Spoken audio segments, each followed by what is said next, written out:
Comme le disait Jean-Claude Rullier, l'idée de cette table ronde, c'est de lever un voile sur une page méconnue de l'histoire du cinéma d'animation en France, mais aussi en région au Pays de la Loire, qui est donc la région de Fontevraud. Page méconnue parce que page éphémère, on va en reparler tout à l'heure, mais ô combien intéressante et qui, je crois, témoigne d'un projet véritablement pionnier qui a été celui du Centre du cinéma d'animation. Jean-Claude Rullier avait raison de rappeler qu'il y a 40 ans que ce studio avait été fondé en 1977, ce qui nous situe tout à fait au début de l'idée du projet d'implantation de studios d'animation en France. Je vois dans la salle, si je ne me trompe pas, Jean-François Laguioni et Annick Leray. Jean-François, et je crois qu'on peut les saluer, Jean-François a été l'autre grand pionnier de cette présence de studios d'animation en France à travers La Fabrique, qui donc a été créée juste après 1977. Donc page importante. Page méconnue parce qu'effectivement, contrairement à La Fabrique qui a été le port de nombreux et de longs projets, l'aventure a été plus éphémère. Alors, pour en parler aujourd'hui, nous avons donc 4 invités. Je vais commencer par Philippe Cazat, très grande figure de la bande dessinée et collaborateur de René Laloux sur Gandahar. En particulier, mais pas que, Comment Wang Fo fut sauvé aussi, qui fait partie des chefs-d'œuvre du cinéma d'animation. Tout à fait à ma droite, Philippe Leclerc, réalisateur, qui a joué aussi un rôle extrêmement important sur la jeunesse des longs métrages de René Laloux. Christian Rouillard, qui est juste à côté de moi, qui a été, il va en parler tout à l'heure, le témoin très proche de la création de ce centre du cinéma d'animation, dont il a vu les premiers pas et les derniers, d'une certaine manière, et qui en est aujourd'hui, d'une certaine manière, la mémoire, puisqu'on en parlera tout à l'heure, mais cette histoire qui ressurgit, on la doit aussi beaucoup à Christian, et je le remercie infiniment de cette exploration et de nous faire partager ces découvertes. Et Fabrice Blin, qui est scénariste, qui est auteur, et qui est notamment l'auteur d'un livre très important et formidable qui s'appelle Les mondes fantastiques de René Laloux, où l'ensemble de l'œuvre de René est présenté, avec d'ailleurs des témoignages de Philippe Cazat et de Philippe Leclerc. Je veux aussi remercier très chaleureusement, je ne sais pas s'il est dans la salle, mais on se retrouvera tout à l'heure, Xavier Masset et à travers lui Premier Plan, puisque cette redécouverte, elle est vraiment liée à pas plus qu'à la curiosité, à l'attention permanente qu'a eu le festival Premier Plan et en particulier Xavier sur l'animation. Et c'est vraiment lui qui, depuis, il y a même 10 ans, m'a déjà, au moment où j'arrivais à Fontevraud, me parlait déjà du studio d'animation d'Angers en disant c'est une page importante qui a laissé une trace à Angers. Alors, rapidement, pourquoi ce projet peut-il être... l'aventure de ce studio, aussi éphémère soit-elle, peut-elle être considérée comme pionnière, ou en tout cas pourquoi elle a marqué l'histoire de l'animation en France. On va revenir dans les détails, mais je pense qu'il est important de dire que oui, ce projet se situe tout à fait au début d'une volonté de créer un lieu de production de l'animation en France. C'est aussi un projet qui se situe tout à fait au moment où se met en place une vraie volonté autour de René Laloux de développer le long métrage d'animation. C'est aussi un projet qui s'articule avec un regard pionnier sur la science-fiction au cinéma et dans le cinéma d'animation en particulier. Et puis aussi, c'est un projet pionnier, enfin une démarche pionnière visant à faire de l'animation un genre pour adultes. C'est ces différents grands combats qui étaient ceux de René Laloux et de vous autres autour de la table qui peuvent être convoqués autour de ce débat.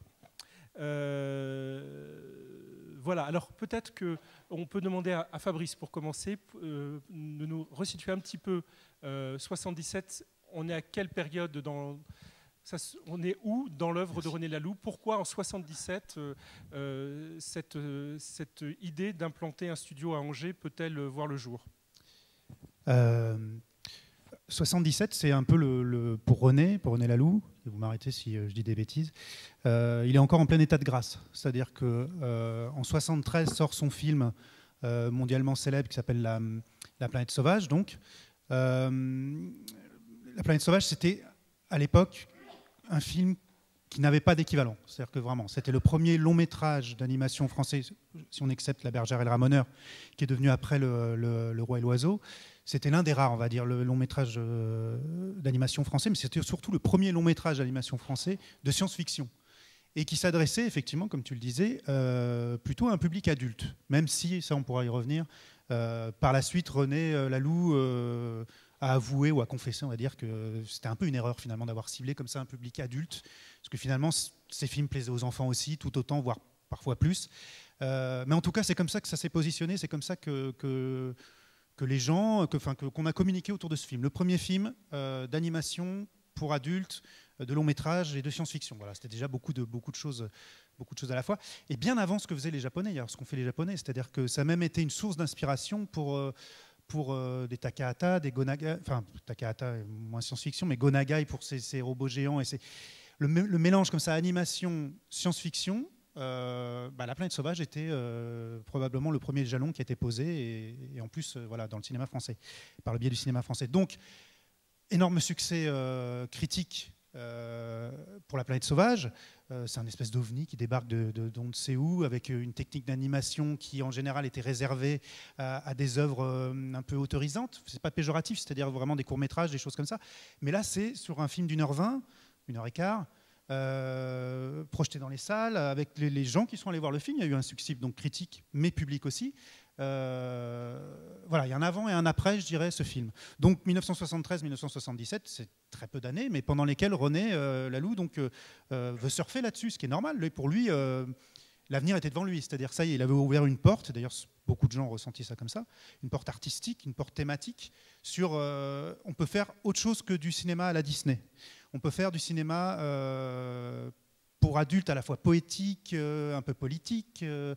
Un peu frondeur par certains aspects, et puis voilà, enfin adulte, quoi, intelligent.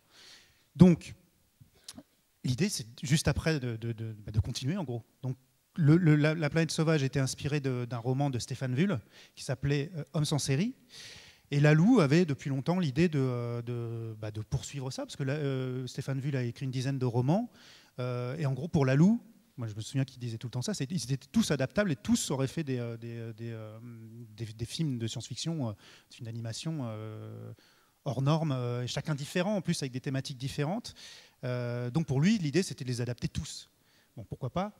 Je pense que c'est à ce moment-là que les studios ont été créés. Et l'une des premières, mais pareil, encore une fois, arrêtez-moi si je me trompe, mais l'une des premières activités comme ça, les premiers projets qui ont été lancés avec le studio d'Angers, ça a été ces adaptations de Vull, dont Philippe Cazat a trouvé le titre à l'époque, comme une série qui se serait appelée Les Pièges du futur. Voilà. Parce que l'idée, c'était aussi d'associer dès le départ les auteurs de Métal Hurlant. Voilà. Alors, ce que je voulais dire, c'est que c'est comme ça que Philippe Cazat. Absolument. C'était très atypique aussi. Je parlais de La planète sauvage, qui était un film très atypique, mais notamment aussi par le fait que le duo comme ça, Laloux, Topor, parce que Topor n'a pas grand-chose à voir à la science-fiction. Je veux dire, ce qui est très rigolo, c'est sa façon naïve de dessiner une fusée, un extraterrestre, et c'est ça qui faisait le charme du film. Mais Laloux, ensuite, a été approché et a été vénéré, je dirais, ou en tout cas reconnu par tous les fans de science-fiction. Et il faut dire aussi que dans les années 70, c'était un genre très, très à la mode, puisque c'était visionnaire. Aujourd'hui, on est en pleine science-fiction, donc c'est peut-être moins prisé, mais en tout cas, à l'époque, ça faisait rêver, ou en tout cas, ça faisait gamberger. Et le rapprochement avec l'équipe, ou en tout cas l'univers de Métal Hurlant, s'est fait naturellement. C'est-à-dire qu'en gros, en projetant La planète sauvage, Laloux a été approché par tous les gens, comme je le disais, qui aimaient de près ou de loin la science-fiction.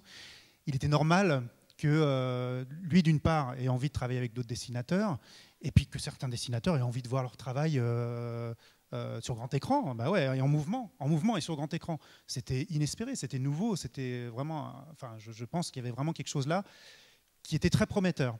Donc, naturellement, je crois que par l'intermédiaire de Jean-Pierre Dionnet, hein, qui était l'un des fondateurs du magazine Métal Hurlant, bah voilà, je présente à René tout le fleuron des dessinateurs comme ça potentiellement intéressés et avec des univers graphiques qui donnent envie, quoi.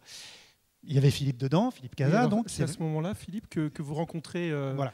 René Laloux. Alors, René m'avait contacté directement et à ce moment-là, je ne sais pas s'il faisait référence vraiment justement à l'équipe de Métal Hurlant. Dans mon souvenir, non. Il ne me connaissait pas d'ailleurs, il ne connaissait pas ce que j'avais fait déjà en bande dessinée, il ne connaissait que mes illustrations de couverture pour les éditions J'ai lu en particulier.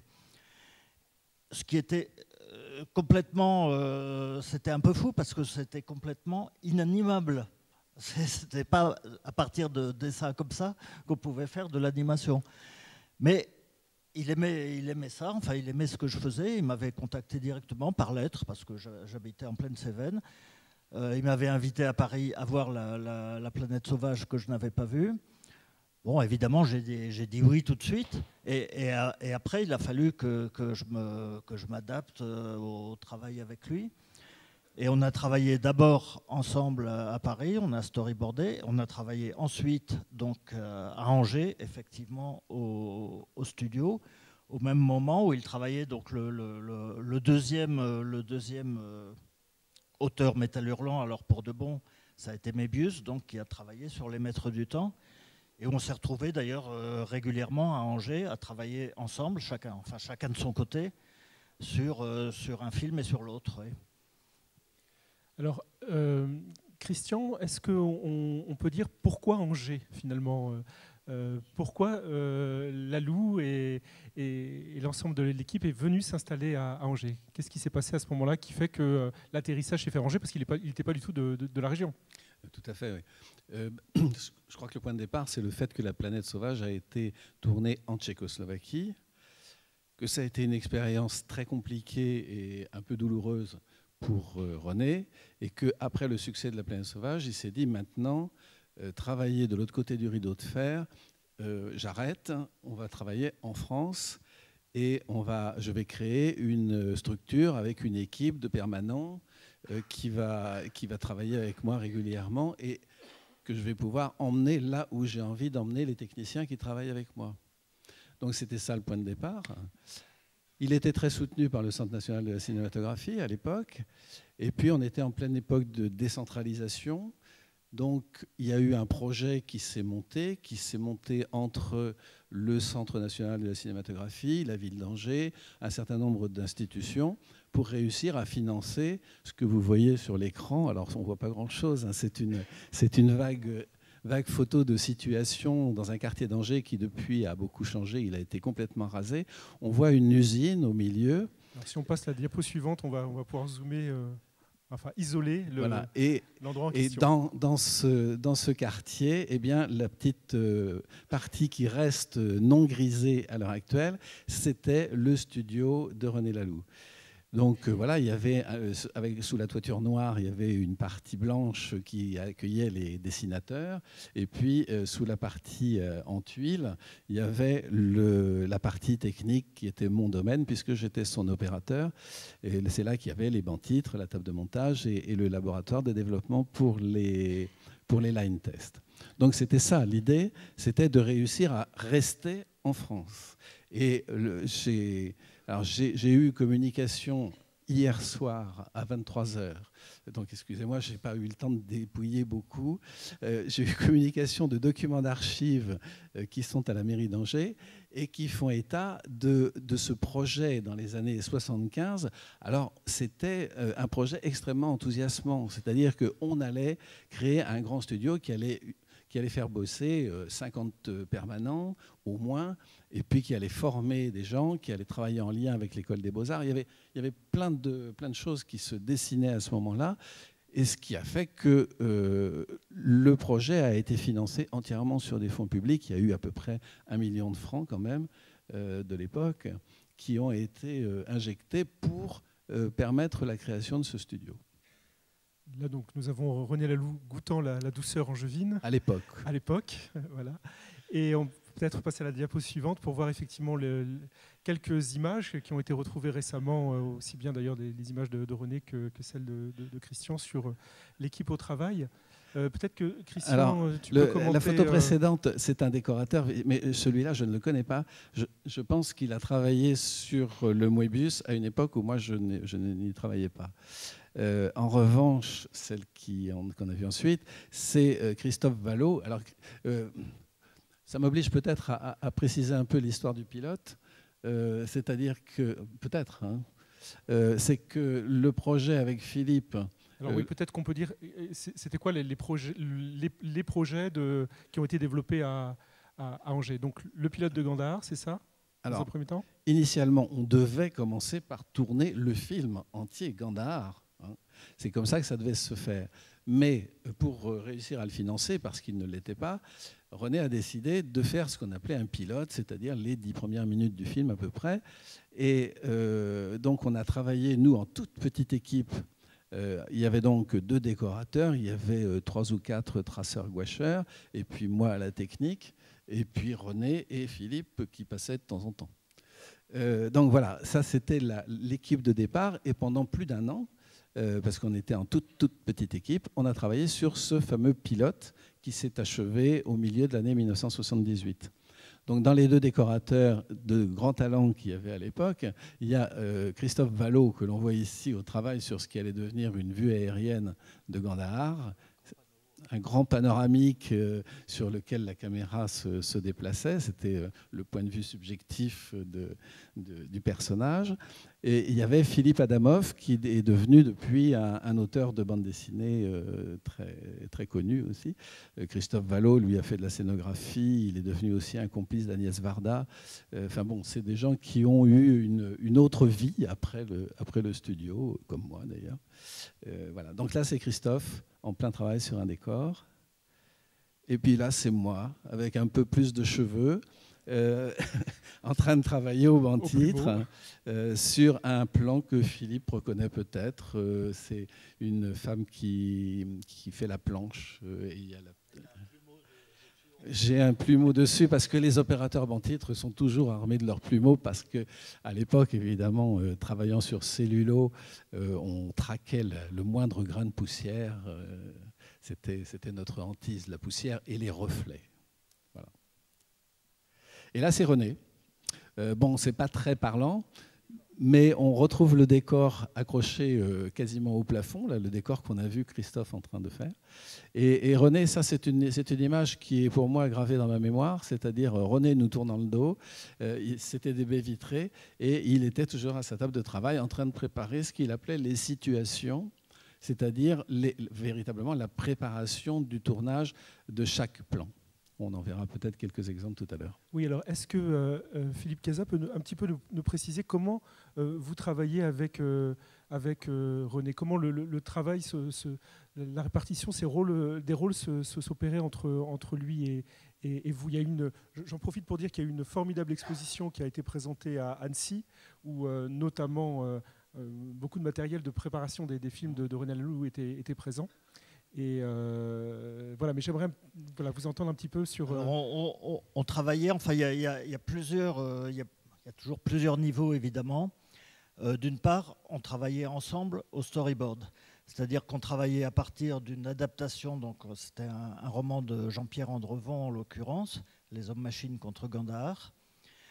René avait fait une adaptation libre qui était une sorte de résumé du roman, et on suivait ça page par page, on discutait et je storyboardais, c'est-à-dire qu'en fait, et d'une manière assez spéciale, parce qu'on ne faisait pas un storyboard classiquement par colonne comme fait un vrai storyboarder.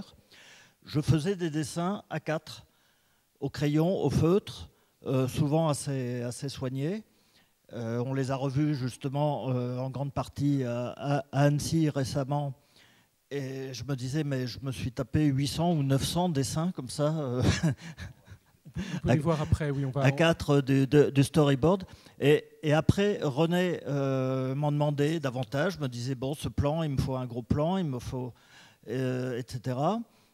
Et il faisait des photocopies et il montait ces photocopies et il me demandait les dessins supplémentaires qu'il fallait pour compléter.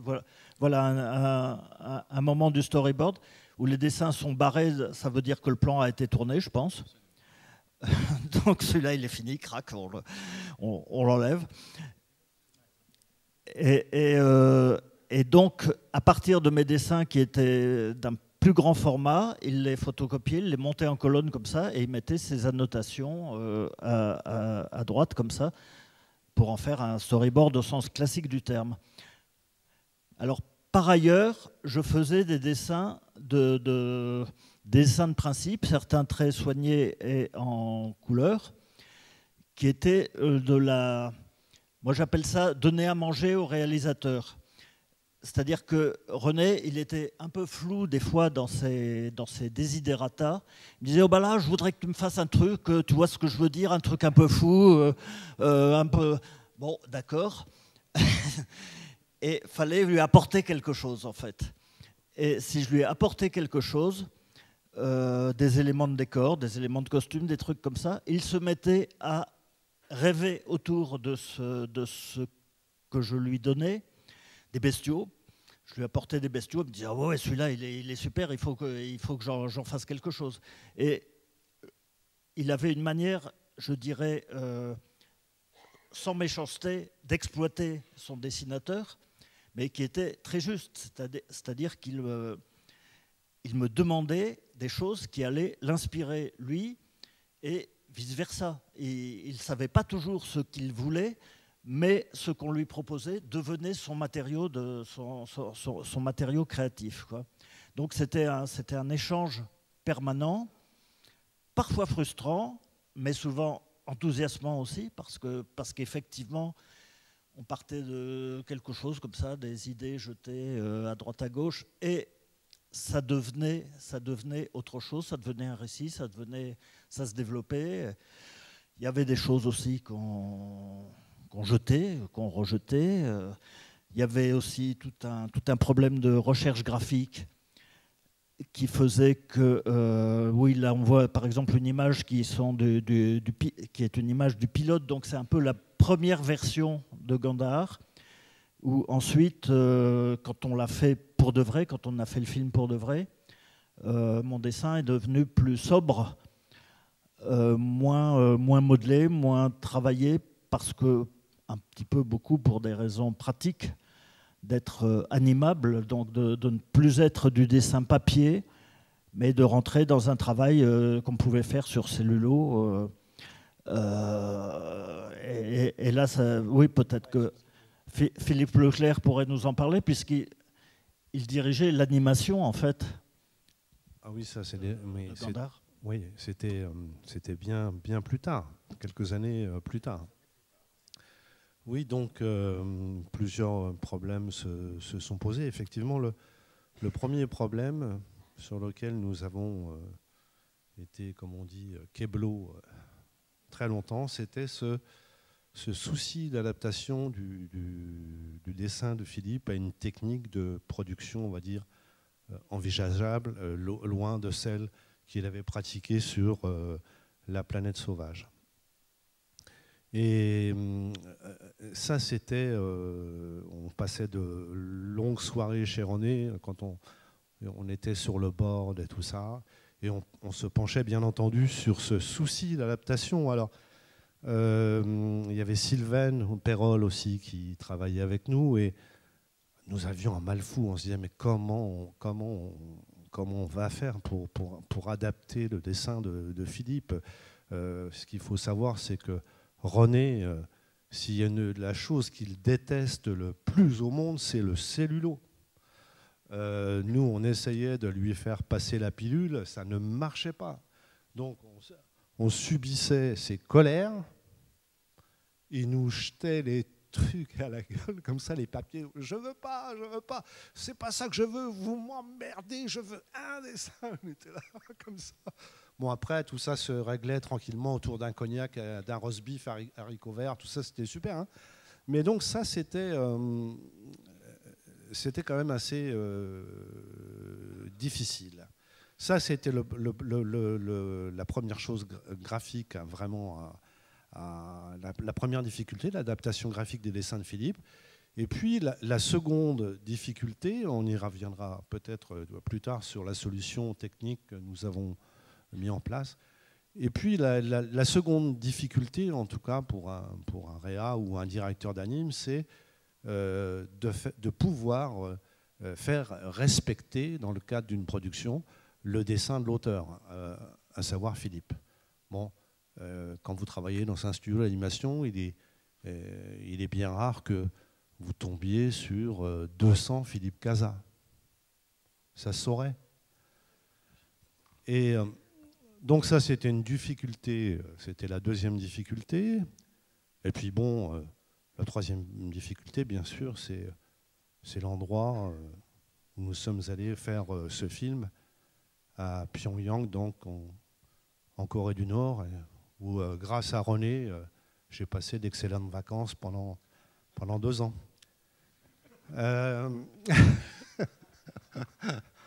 Non, je vous jure, c'était intéressant. Je ne lui en veux pas, bien au contraire. Pour moi, René est quelqu'un de très important dans ma vie. C'est un mentor. Il m'a apporté énormément, que ce soit graphiquement, humainement. Je trouve que c'est quelqu'un vraiment qui gagnait à être connu, quoi, dans ses colères, dans sa tendresse, etc. Ça, c'est un autre sujet. Enfin bon, René, je t'aime. Donc voilà, c'était les difficultés auxquelles nous étions confrontés. Et puis, moi, il se trouve que j'étais allé quelquefois à Angers, parce que au studio et chez René, parce qu'il se trouve que j'avais de la famille à Angers, et ma grand-mère donc habitait Briolet, un petit bled juste à côté de Vérigné, où résidait René. Donc j'allais le voir, on passait de moments agréables, tout ça. Puis il avait beaucoup aimé un court-métrage que j'avais fait lors de mes études, et ce qu'il a décidé à me contacter pour travailler avec lui un peu plus tard. Mais on allait donc aussi dans ce studio, je me souviens, pour y tourner des films publicitaires, parce qu'il fallait faire tourner ce studio d'Angers. Donc on fabriquait des films à Paris avec un de mes autres mentors qui s'appelle José Xavier, qui a d'ailleurs travaillé aussi sur le pilote de Grandard.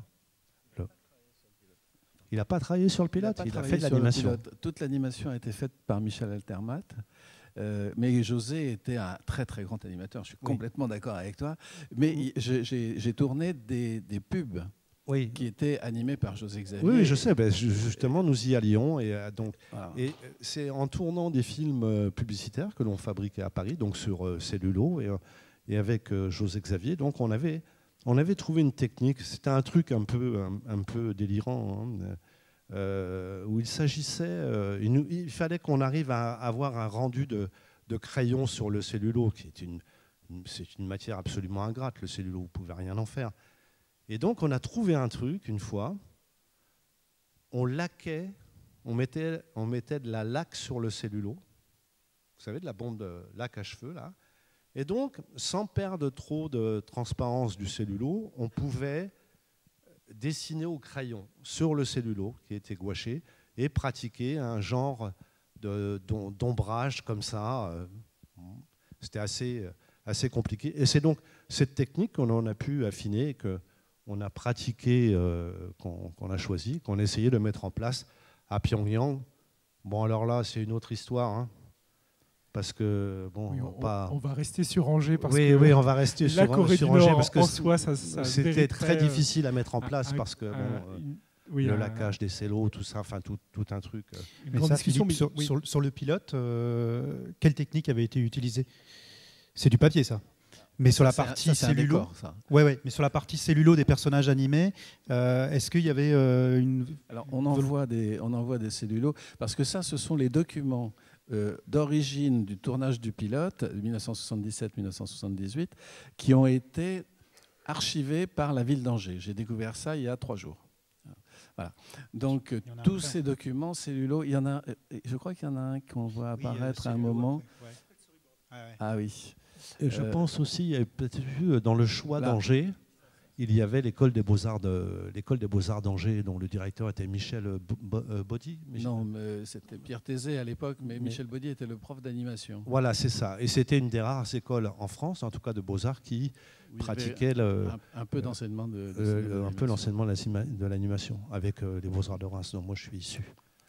Alors, juste, je reviens sur l'image qu'on voit, où on a effectivement un des cellulos du pilote. C'est foutu n'importe comment. Il y a une situation, ce que René appelait ces situations, qui dessinaient les cadres et les éléments principaux, mais il y en a un qui est dans un sens et l'autre qui est dans l'autre. Ça rend l'image assez peu lisible.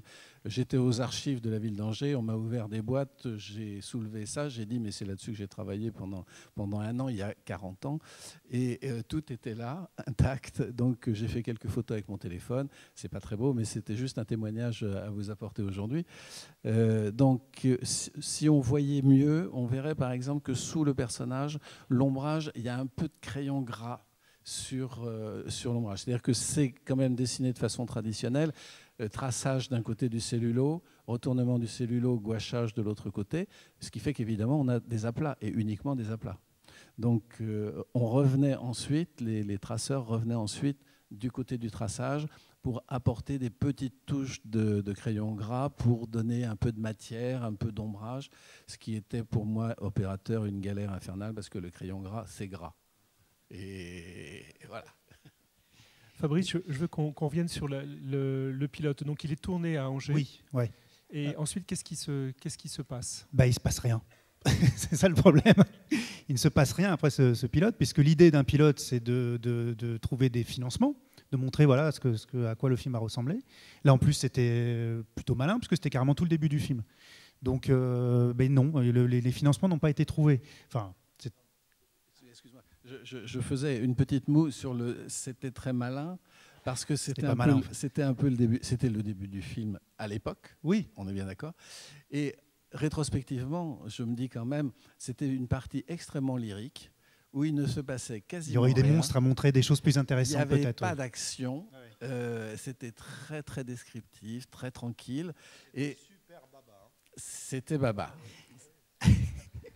Oui, c'était baba. Ça correspondait au premier truc qu'on avait storyboardé. Et en fait, on ne l'a pas pensé au départ comme devant être un pilote. On l'a pensé comme on commençait le film, tout simplement. Hein.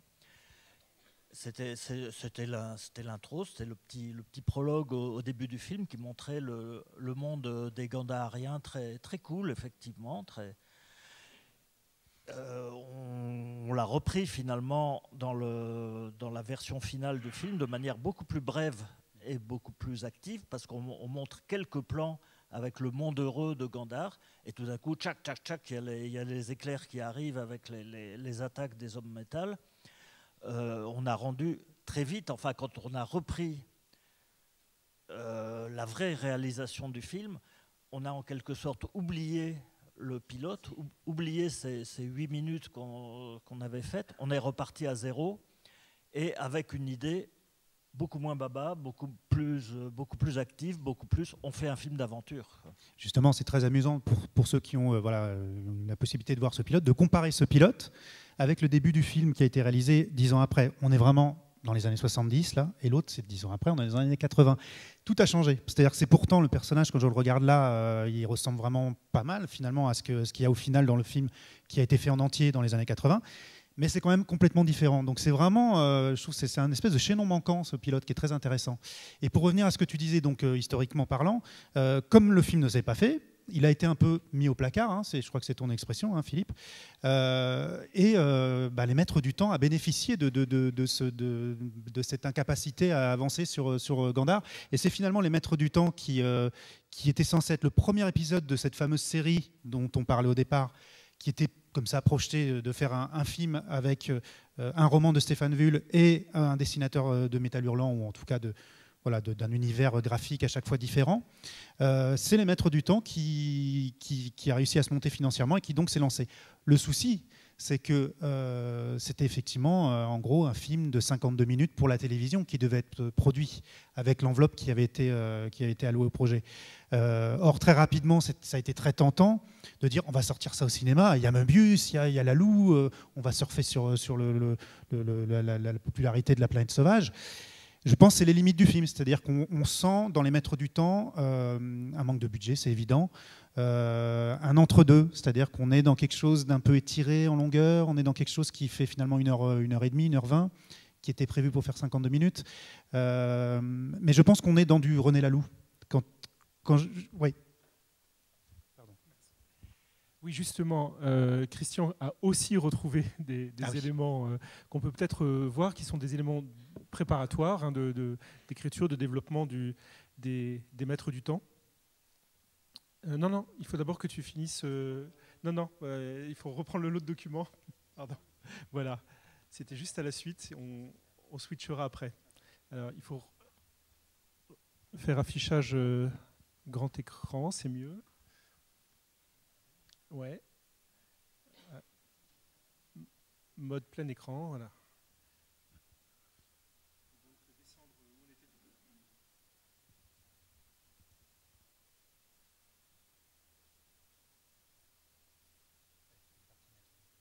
Voilà, ça commence. Hop, si on peut revenir avant. Voilà, laissez commenter ces trouvailles. Il se trouve qu'après le départ de René Laloux, je le dis en 2 secondes, après le départ de René Laloux en fin 80, hein, le studio a arrêté son activité à Angers. Ça a commencé en 77, ça s'est fini en 80. Et après 80, moi, j'ai eu l'occasion de continuer à travailler dans les locaux. Et un jour, dans un fin fond de placard, j'ai retrouvé quelques documents que tout le monde avait oubliés, dont cette lettre assez émouvante, puisque c'est l'écriture de Möbius. Vous voyez en bas Jean Giraud et son adresse, adressée à René Laloux, à Briolet avec un seul L, mais ça, on ne lui en voudra pas. Et c'est bien daté de 1979. Donc c'est l'époque où le cachet de la Poste faisant foi. Donc et ça contenait quelques morceaux de calque. Je ne sais pas si on en a les images. Ce sont des croquis de Jean Giraud, Möbius, que René m'a généreusement offert avant son départ. Il faut que tu changes là. Donc j'ai eu la chance d'avoir en cadeau de départ de René une poignée de dessins. Alors, il faut dire que Möbius avait laissé à Angers plus de 2000 dessins, je crois, et René ne savait plus trop où les mettre.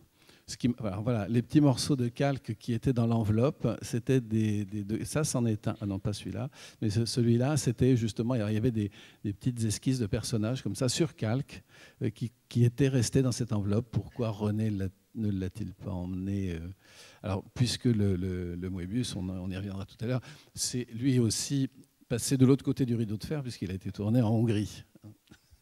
Ou peut-être découvrir ces différents éléments graphiques et puis après revenir... Oui. Donc ce sont des recherches un peu en vrac. Ça va de ces croquis aussi rudimentaires, mais qui sont bien de la main de Jean Giraud. Philippe Cazat confirme. Il n'y a pas de doute.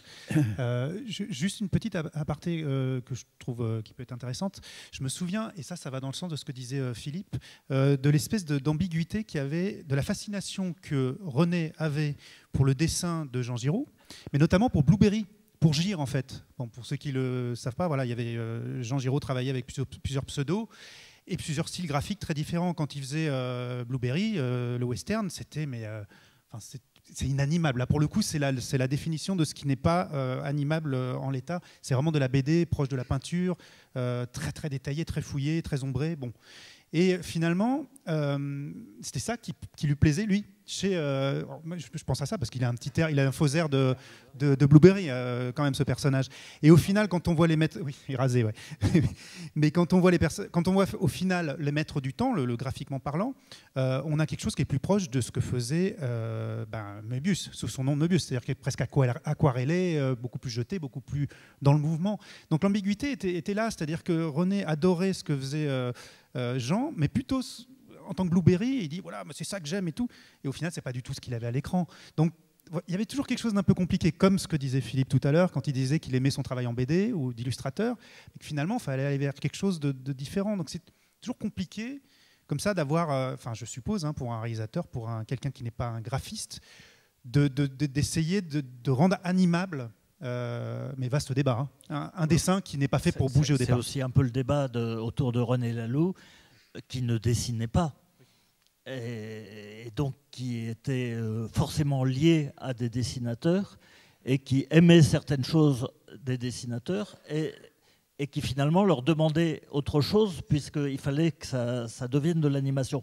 Pour ma part, je ne le regrette pas du tout, parce que ça m'a fait évoluer vers une sobriété, vers une épuration de mon dessin, et je lui en suis totalement reconnaissant, parce que j'ai énormément appris, justement, en remettant en question la complexité de mon dessin, pour chercher la simplicité, la justesse, le mouvement aussi, etc. Enfin, des tas de choses que j'ai développées à cette occasion, oui. Donc voilà, moi c'était vraiment, enfin, je trouve que là on est au cœur du débat, c'est-à-dire que le fait que René ne dessinait pas ses films, hein, quelque part, a été, avoué ou pas, hein, une souffrance pour lui, c'est-à-dire que finalement il était dans l'ombre, ou en tout cas voilà, dans l'ombre de Topor, dans l'ombre de Jean. Pareil pour, j'imagine, pour Philippe, j'en sais rien, peut-être que ça s'est passé de façon plus courtoise, je ne sais pas, mais en tout cas c'était douloureux, j'ai l'impression, un peu pour tout le monde, mais c'est aussi dans l'autre sens, c'est-à-dire que je pense qu'un dessinateur, quand on abat un travail de bûcheron, comme tu disais tout à l'heure, et qu'on fait comme ça un storyboard entier, on peut parler de co-auteur, quoi. Donc je pense qu'avec le temps tout ça s'est lissé, et on comprend maintenant que René Laloux travaillait main dans la main, enfin d'une certaine façon, sans être... je sais pas. Ben René. Pour lui. Pour lui, je me souviens un truc très précis. Non. Oui, pardon, excusez-moi. Oui, pour nous, j'ai jamais eu l'impression que de travailler avec René soit extrêmement douloureux. Bien au contraire, Philippe le disait bien, au contraire, finalement, on pouvait jouir d'une grande liberté. Et puis, René faisait ses choix, on en parlait tout à l'heure, il faisait ses petits tas, il était content, il se faisait sa petite bibliothèque d'images, et puis hop, il découpait, puis il mettait ça en scène, tout ça, à sa façon, parce qu'il avait aussi sa personnalité, il avait sa patte de réalisateur, avec laquelle nous n'étions souvent, hein, d'ailleurs pas en phase, hein, avec Philippe. Hein, pas forcément, ouais. Travailler sur d'autres rythmes. C'était un grand metteur en scène. Enfin, il avait sa patte.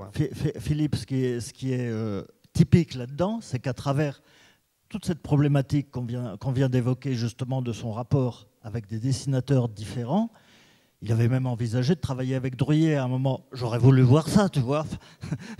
ça aurait été explosif, je pense. Ça m'aurait étonné que ça puisse fonctionner, d'ailleurs. Mais bon... Mais ce qui ressort quand même de ça, c'est qu'à travers ces 3 grands films et quelques autres petits, ça reste du René Laloux. C'est-à-dire que les constantes mentales, sentimentales, je dirais presque, émotionnelles, politiques aussi, elles y sont. Elles sont dans les 3 films. C'est bien du René Laloux, et c'est un peu ça le miracle aussi. Même rythmiquement, sur sa manière de mettre en scène, je me souviens, parce qu'on en discutait souvent avec Philippe, on faisait, à un moment, il avait estimé, René, mais c'était sa méthode de travail, la durée moyenne d'un plan, tu te souviens de ça, Philippe? C'était 7 secondes. Vous voyez un peu? Moyenne de durée d'un plan, 7 secondes. C'est énorme.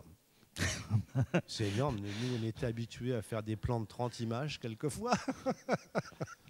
C'est un peu comme ça d'ailleurs quand on a fait donc Les Enfants de la pluie, on a travaillé de manière beaucoup plus rythmique et beaucoup plus moderne, entre guillemets, dans le système du cinéma moderne où on fait plutôt des plans d'un quart de seconde, quoi. Et là, on le reconnaît vraiment, René. C'est vraiment sa patte. Hein. On prend son long métrage et c'est vraiment lui, avec ses longs panneaux contemplatifs, ses petits mouvements d'appareil qu'il adorait, un petit recadrage, un truc comme ça. Mais c'était son truc, quoi. Et c'était dessiné, alors c'est ces fameuses situations dont je parlais tout à l'heure, c'était dessiné sur les décors, sur un calque, et c'était au millimètre près. Moi qui l'ai filmé, il ne s'agissait pas de se décaler d'1 millimètre par rapport à l'indication qui avait été donnée. C'était d'une très très grande rigueur, mais très, très formateur en même temps, je te dis. Je reviens juste un tout petit peu sur cette histoire de douleur que vous avez évoquée tout à l'heure, parce que moi j'ai fréquenté René quotidiennement aussi pendant un an, et c'était assez proche de La Planète Sauvage. Et en tout cas, quelque chose qui, lui, l'avait fait souffrir énormément, c'était que les gens disent La Planète Sauvage de Topor. Parce que pendant des années, les gens disaient La Planète Sauvage de Topor. Et René disait, bon sang de bonsoir, oui, ok, il a fait avec moi l'adaptation, il a fait les dessins, il a créé un univers plastique, mais le film, c'est pas le film de Topor, le film, c'est le film de Laloux. Et ça, il faut quand même, encore aujourd'hui, rendre à César ce qui est à César. Voilà. Et je me souviens d'un truc qui l'avait blessé, c'était la sortie alors je crois que c'était le DVD ou la VHS des Maîtres du Temps, où il y avait un petit sticker dessus où c'était marqué le film de Möbius. Voilà, je veux dire, tout est dit. C'est le truc qu'il ne fallait pas faire. Ah non, mais là, c'était... bon, voilà. Mais en même temps, c'est vrai que c'est blessant. C'est blessant parce que le travail de ces graphistes... Alors, Philippe, lui, s'est plus investi parce que tu es allé à Pyongyang, voilà, mais je sais que Topor, apparemment, s'est peu déplacé. Il avait fait un travail en amont qui était considérable, de recherche graphique et tout, de storyboard. Mais après, il avait délégué par la force des choses. Jean, c'est un peu pareil. C'est-à-dire qu'après, il y a eu des relais graphiques qui ont été pris avec officiellement quelqu'un qui reprenait le style de Jean. Toi, tu avais les gens que tu formais sur place en Corée du Nord, un petit peu. En tout cas, il y avait toi, Philippe, évidemment. Il y avait Philippe qui faisait le relais, quand même. Mais c'était un Français. C'est-à-dire que c'était pour la première fois. Laloux avait pris un technicien, quelqu'un avec qui il s'entendait aussi humainement et artistiquement parlant, mais qui avait un savoir-faire que lui, René, reconnaissait ne pas avoir. Il n'était pas technicien. Voilà. Oui, c'était sa grande difficulté, d'ailleurs. Là, pour le coup, il y a eu de la douleur chez René quand il venait nous visiter à Pyongyang. C'était vraiment très, très douloureux. Les Coréens aussi, il y avait de la douleur. Moi, je vais essayer d'éviter de parler de la Corée, mais pour lui, il y avait une véritable douleur dans le sens où il voyait bien qu'on ne parvenait pas à obtenir ce dont il avait profondément envie. Donc ça, c'était un déchirement pour lui, vraiment. Mais bon, on s'est battu, on a travaillé, on l'a calmé, on l'a rassuré. Et puis bon, voilà, ça a pu se faire, heureusement. Mais franchement, il n'aurait pas pu faire le travail parce que je me souviens à chaque fois qu'il arrivait dans le studio, ça ne traînait pas. Au bout d'un quart d'heure, il pétait un câble. Et là, il fallait que tout le monde sorte parce que tout volait, quoi. Donc là-bas, c'est pas très conseillé, si vous voyez ce que je veux dire. Donc, mais bon, ça s'est bien passé. Peut-être on y reviendra lors d'un prochain débat. Mais c'est toujours ce problème du relais graphique, c'est-à-dire de ce qu'il avait en tête, de ce qu'il voulait voir à l'écran, et de ce qu'il était possible de faire avec, d'une part, l'enveloppe dont il disposait, et puis voilà, les équipes, toujours le déracinement aussi. Et donc, je pense que pour revenir à Angers, c'était ça l'idée, c'est ce que tu disais tout à fait, c'est-à-dire qu'il y avait la volonté de rester comme ça ancré en France, après la souffrance, parce qu'encore une fois, j'emploie beaucoup ce mot, mais c'était quand même vraiment ce qui ressortait quand on parlait avec lui, qu'il avait expérimenté sur le tournage de la Planète Sauvage, où on avait essayé de le virer de son poste de réalisateur, de mettre un réalisateur tchèque à sa place quand même. C'était des coups d'état permanents, sans parler de ce qui s'est vraiment passé, voilà, politiquement parlant, mais je veux dire, il était toujours au cœur d'une espèce de tourmente, et il avait toujours le sentiment, ça c'est un truc vraiment qui m'a pris au trip quand je parlais avec lui dans les 10 dernières années de sa vie, d'avoir eu à se défendre du fait qu'il était ouvertement l'auteur du film et qu'il n'était pas un usurpateur en fait. Voilà. Et c'est très compliqué, quoi. Donc je dirais que ce qui était intéressant sur le long métrage de Gandhar tourné en Corée, c'est que finalement il avait fait, alors d'une façon indirecte, puisque oui, il était repassé de l'autre côté du rideau de fer pour faire son film par la force des choses, parce que c'était moins cher, mais au moins il y avait une équipe un peu soudée française, aussi réduite soit-elle, qui était avec lui. Je veux dire, quand il était en Hongrie, il y avait Philippe Grimont, et puis c'est tout. C'est-à-dire Philippe Grimont même était a appris le hongrois sur place pour pouvoir communiquer avec les équipes. Donc il y avait 2 Français, il y en avait peut-être d'autres, mais je veux dire, voilà, il y avait un noyau dur de 2 Français perdus pendant 2 ans en Hongrie. Je veux dire, c'est pas confortable, quoi. On est d'accord que ça serait sur les mètres du temps, voilà. Et ce que je veux dire, alors que sur Gandahar, c'était un petit peu plus confortable dans le sens où il y avait toi sur le... Non, mais pour lui, il pouvait se reposer sur toi. C'est ça que je veux dire, voilà, techniquement parlant. Et il y avait Sylvain Perrol au décor, voilà. Bon. Et il y avait toi qui avais suivi aussi un peu plus les décors, qui est venu sur place. Ce que je veux dire, c'est que c'était un peu à tâtons tout ça. C'est-à-dire que la planète sauvage, il était tout seul.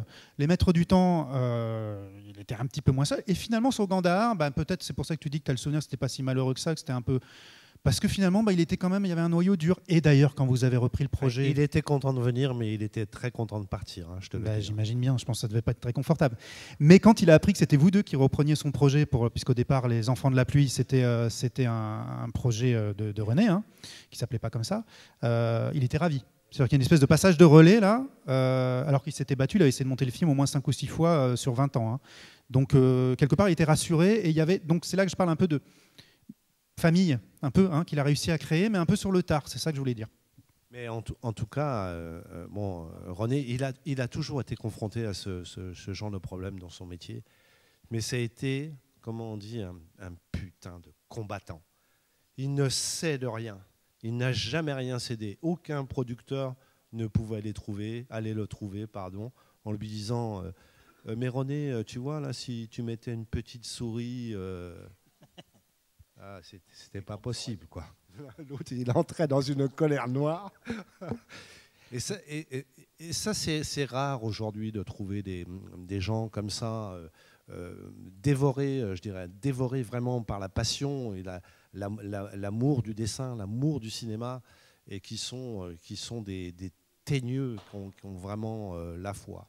Ça, ce sont des gens assez extraordinaires.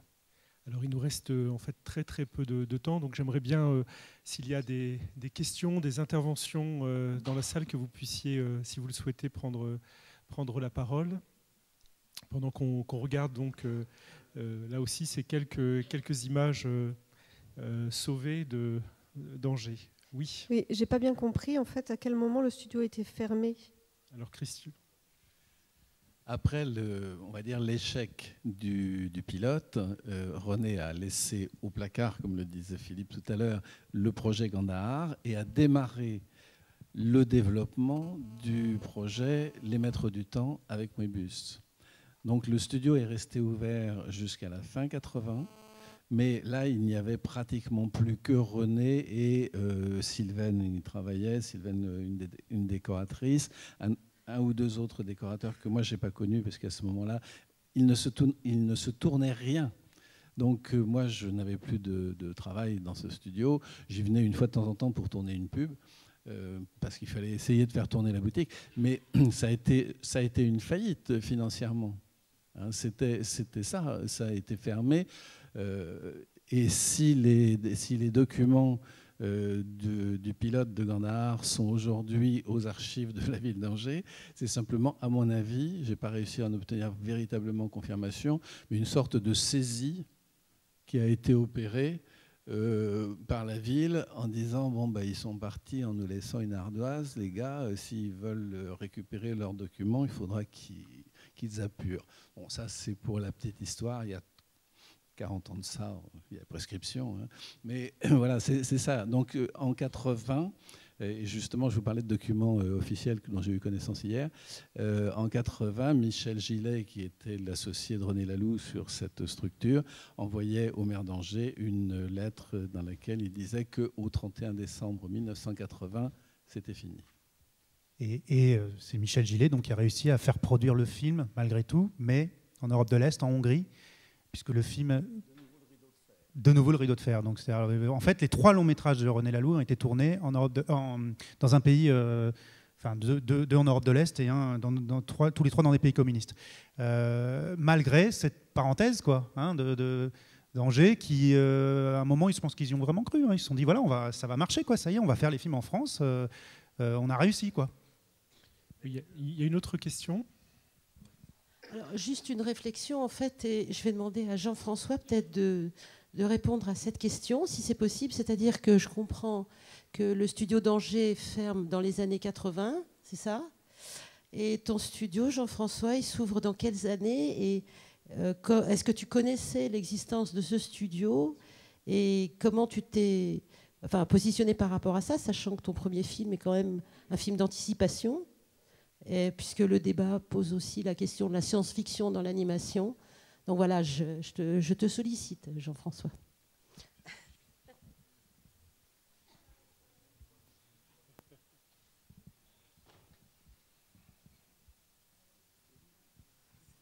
Oui, je ne te remercie pas, Corinne, de cet embarras qui m'accable.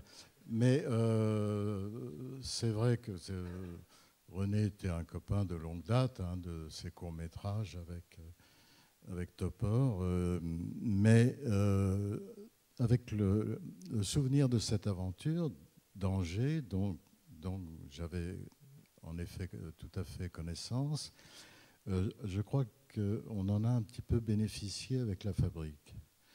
Le projet de centre régional à la Fabrique est né en 83, enfin l'idée, au centre du cinéma, avec Jacques Barrault, qui était le commissaire qui était chargé de la décentralisation du cinéma en région.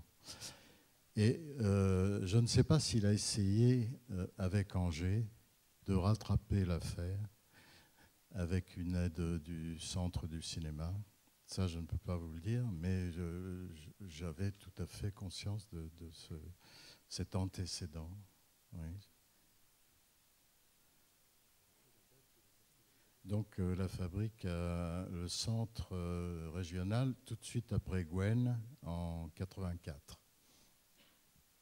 Si je peux me permettre, Jean-François, la deuxième partie de la question de Corinne portait justement sur Gwen et sur la question de la science-fiction. Est-ce que tu peux nous en parler un petit peu? Pourquoi justement être sur un... Oui, je baignais complètement dans cette littérature autant que René, du temps des escargots, du temps de ses premiers courts-métrages. Et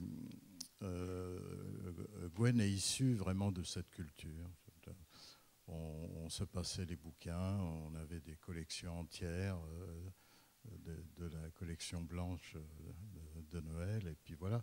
Donc Gwen avait ce caractère-là. Et puis j'ai un petit peu le regret de ne pas avoir travaillé assez le scénario dans ce sens, ce qui fait que c'est devenu davantage que dans les films de René, quelque chose de moins politique et peut-être seulement poétique.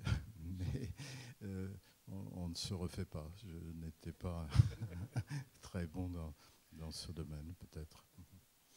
Merci beaucoup. Est-ce qu'il y a une autre question, intervention, peut-être une toute dernière, parce qu'il va falloir qu'on enchaîne derrière avec la suite du programme.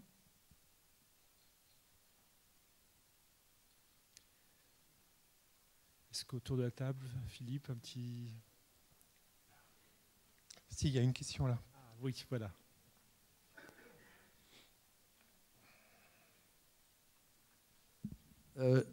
J'ai peut-être pas, ça m'a peut-être échappé, mais j'ai pas eu l'impression de savoir pourquoi Angers particulièrement, à part, je crois, connaissez quelqu'un, mais effectivement, la grande question de la décentralisation est importante à ce moment-là. C'est vrai que, comme on a parlé Jean-François Laguilloni, après que Mitterrand est élu en 81, en 83, Jacques Lang, qui est ministre de la Culture, donc met en place des centres régionaux de production, et le seul dédié à l'animation, effectivement, est à la Fabrique, enfin à Saint-Laurent-le-Minier.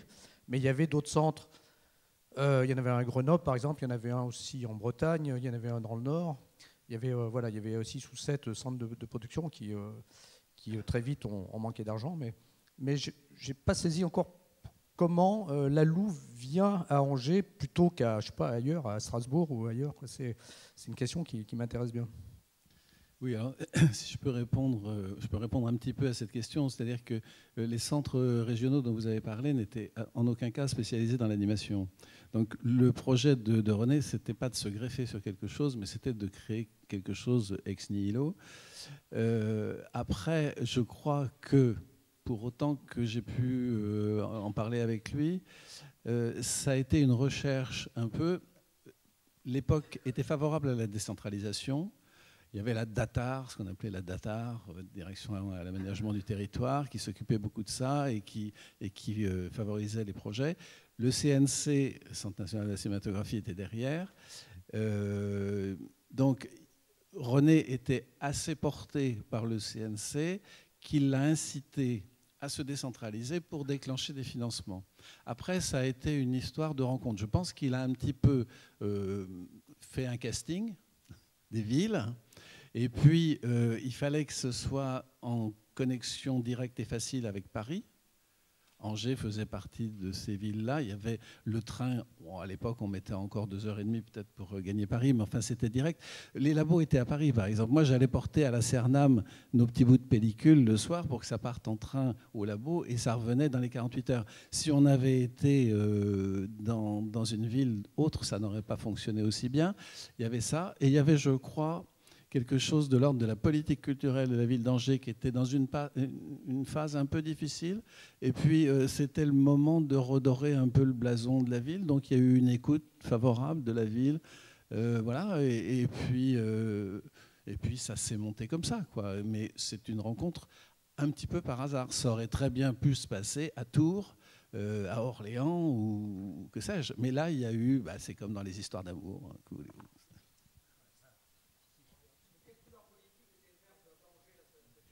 il était de droite. Il était de droite, mais ça s'est bien passé quand même. Parce que René, je disais tout à l'heure, avait gardé un anticommunisme un petit peu virulent quand même, tout en étant un homme de gauche très, très affirmé. C'était ça qui était marrant chez lui, c'est qu'il en avait tellement bavé en Tchécoslovaquie que quand on commençait à parler de la bureaucratie, là, il faisait des bonds. Il faisait des bonds. Les stacas, oui, les stacas. C'était un vrai gauchiste, René, mais il détestait les communistes. Oui.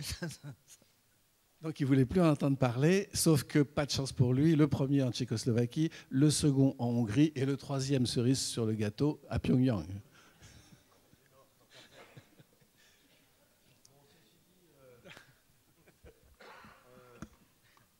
On va pas se mentir, pour vous j'ai testé la dictature du prolétariat. C'est de la merde. Bon, je crois que on va prendre ces mots comme une conclusion, si vous le voulez bien.